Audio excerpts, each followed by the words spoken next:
Salut mec, j'espère que tu vas bien. Moi perso ça va nickel. On se retrouve forcément pour une nouvelle vidéo. Barrage Ligue des Champions, deuxième journée, deuxième épisode de Tonton Prono. Et j'espère que tu es bien installé. Si tu n'es pas encore abonné, laisse-toi aller frérot sur le pouce.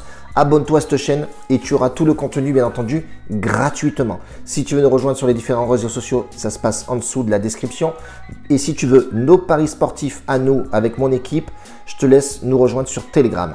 Et on a négocié bien entendu avec mes collègues pas mal de liens sur les bookmakers. Et le plus costaud pour moi c'est BetWinner. Et je te laisse ici regarder à quoi ça ressemble. Et n'hésite pas à y aller, franchement c'est plutôt sympathique. En aparté, hier on fait un 2 sur 3 donc en positif. Et ça c'est plutôt sympathique. Je vois des mecs un petit peu vénères parce que voilà, un 2 sur 3 pour eux ce n'est pas assez performant. Mais ça reste en bénéf. Donc pourquoi râler, sachant que le contenu est bien entendu du conseil et surtout est 2 sur 3, tu es en bénéfice, réfléchis un petit peu dans ta cabeza. Aujourd'hui, on va taper 3 matchs. Les frérots, on va partir sur Ludogorets qui se déplace. C'est une équipe bien plus sérieuse que l'équipe à domicile actuelle. Pas de surprise sur cette équipe-là. Je ne vais pas partir sur des discours de folie. Ludogorets, pour moi, devrait passer. Et si j'aurais dû jouer ce match-là, je serais parti sur ce match-là.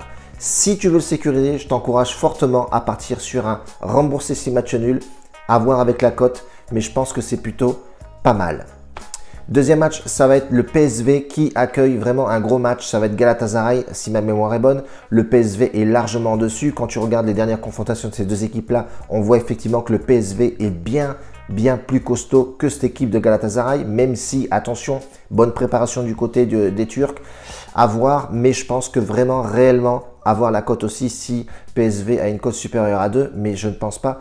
Donc, je partirai en sec si j'aurais dû, bien entendu, jouer ce match-là, les frérots. Et si tu veux rejoindre, bien entendu, notre côté VIP et nos pronostics avec toute l'équipe, on a des mecs qui sont vraiment exceptionnels en termes de combinés, etc. Donc, je t'invite fortement à nous rejoindre. Donc, sur le match de Galatasaray PSV, je partirai moi personnellement sur un PSV en sec parce que le PSV, ça joue très bien, ça va jouer à domicile et ils ont une phase de préparation vraiment très costaud et on voit effectivement qu'ils sont très en forme. Donc, tu m'as bien compris, le frérot.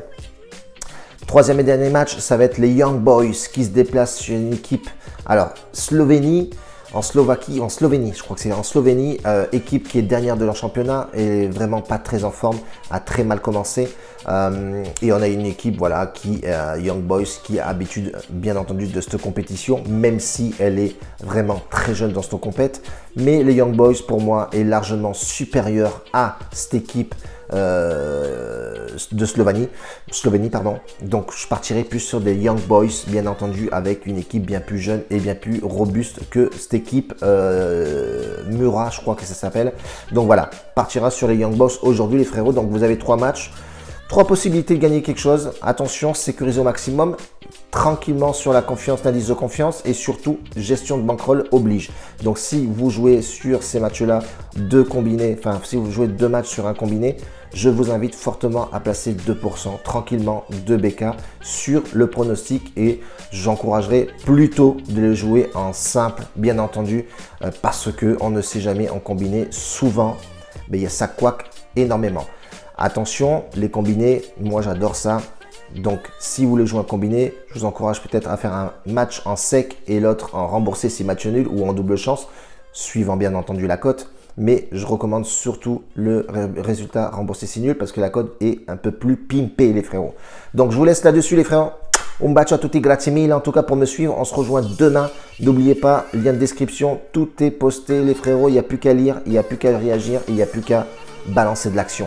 Ciao, la bise, à demain.